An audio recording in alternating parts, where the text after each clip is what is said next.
오늘 이 건도 좀 저는 이해가 안 갔어요. 좀 내용 좀 설명해 주시죠. 일단 50대 남성이요. 지난 3월 26일부터 6월 3일까지 이 헤어진 전 연인에게 반복해서 전화를 걸어서 스토킹한 혐의를 받았습니다. 남성은 발신번호 표시 제한 기능을 사용해서 이 자신의 휴대전화 번호가 상대방에게 노출되지 않도록 이렇게 한 상황에서 전화를 걸었고 또 영상통화까지 시도를 했습니다.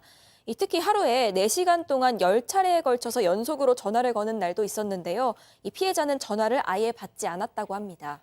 자, 이 정도면 신고를 했겠죠, 여성분이. 네, 일단 여성이 남성에 대해서 법원에 접근금지 명령을 신청을 했습니다.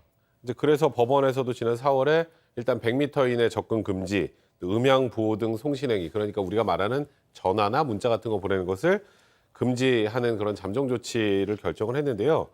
근데 이제 남성은 그 이후에도 이건 좀 저도 섬찟할 것 같은데 커피 사진과 함께 사랑차 끓이는 법 이런 걸 보내고 또 사랑차요? 예, 그러니까 이제 그 구애하는 그런 뭐 느낌인가 봐요. 그리고 나는 극단적 선택을 할 거야라는 걸 암시하는 듯한 내용의 문자를 보내고 그리고 또 결국 더 나아가서 이 피해자 회사 주차장까지 찾아갔다가 재판에 넘겨졌습니다. 또 이 남성 과거에 이 피해자를 폭행한 혐의까지 있었습니다. 그렇다니까요. 자, 결국 이 남성은 피해자를 스토킹한 혐의로 기소가 됐습니다. 그런데 법원의 판단이 지금 엄청난 논란을 낳고 있죠. 체크포인트 짚어보죠. 전화 안 받았으니까 무죄. 야, 이게 진짜.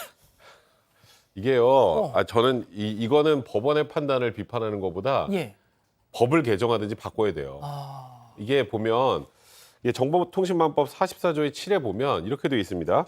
누구든지 정보통신망을 이용해서 공포심이나 불안감을 유발하는 부호, 문헌, 음향, 화상, 영상을 반복적으로 상대방에게 도달하게 해서는 안 된다.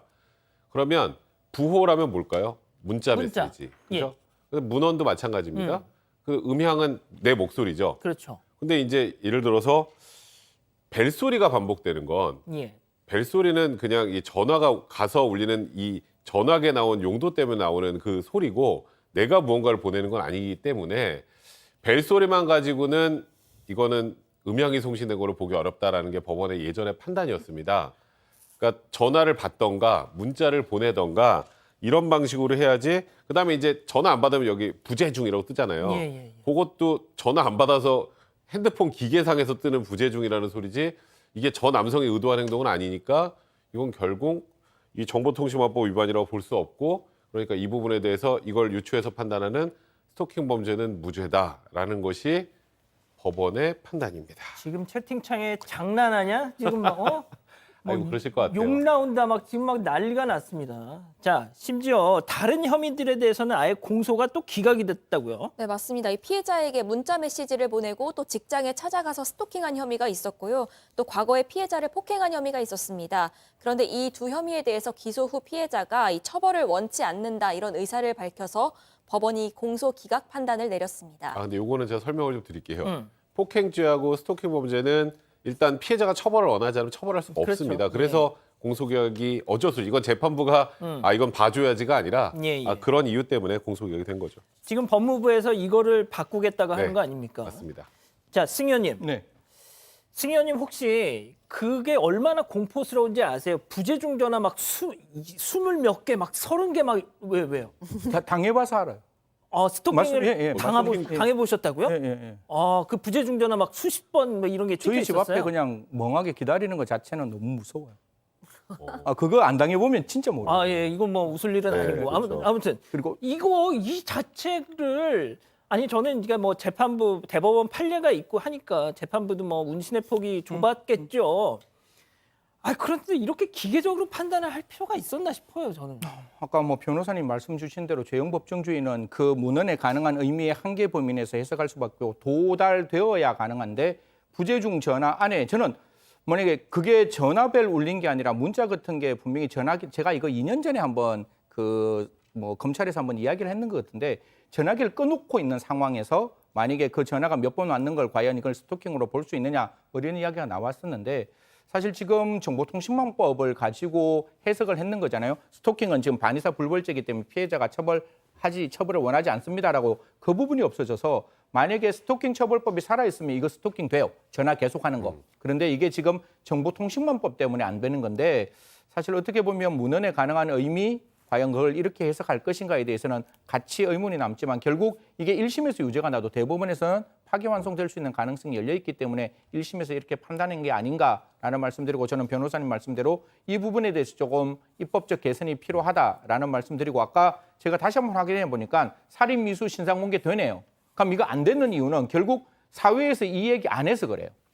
그러니까 전 경찰이 제발 신상공개 될 수 있는 범죄면 자기 스스로 판단하지 말고 신상공개 심의위원회 제발 좀 올리세요. 올리셔가지고 신상공개 심의위원회 경찰 3명, 일반인 4명이면 그 일반인 4명 분명히 이 정도 사건이면 신상공개 가능하다고 판단했을 수 있는 가능성 분명히 충분하다는 말씀드리겠습니다. 백 변호사님, 만약에 이 사람을 처벌하려고 스토킹으로 처벌하려고 했으면 그 걸려오는 전화를 받았어야 되는 거예요. 그러니까 이 남성이 뭐 문자를 많이 보냈거나 문자를 보내서 문자가 일단 도달했으면 확인하지 않아도 처벌이 가능합니다. 좀 이상하죠. 문자는 안 읽었는데도 처벌이 되고 전화는 안 받으면 처벌이 안 되는 건데 이 도달의 개념과 관련해서 전화를 받아서 저 사람의 목소리가 내 귀로 들어가든지 전화를 내려놓든지 해서 이 목소리가 바깥으로 나오는 그게 도달이거든요. 그러니까 이게 참 아까 그 변호사 얘기처럼 이걸 처벌하려면 전화를 받는 수밖에 없는 현재 법으로는 아이고. 그런 상황이라 봐야 될 것 같습니다. 소장님, 네. 저는 이 재판부의 뭐 그 고충은 알겠는데 네. 피해자의 심리를 너무 간과한 판결이 아닌가. 네, 뭐 법이 뭐 좀 바뀌어야 되는 게 아닌가라는 생각을 저도 그냥 뭐 국민의 한 사람으로서 좀 해보면서요.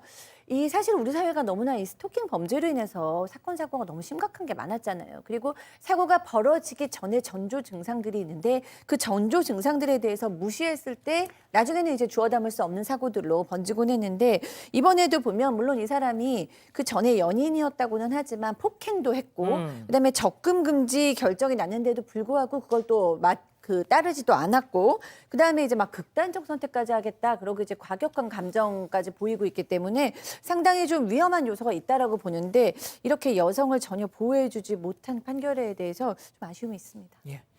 알겠습니다. 오늘 세 번째 사건 이렇게 정리하고요.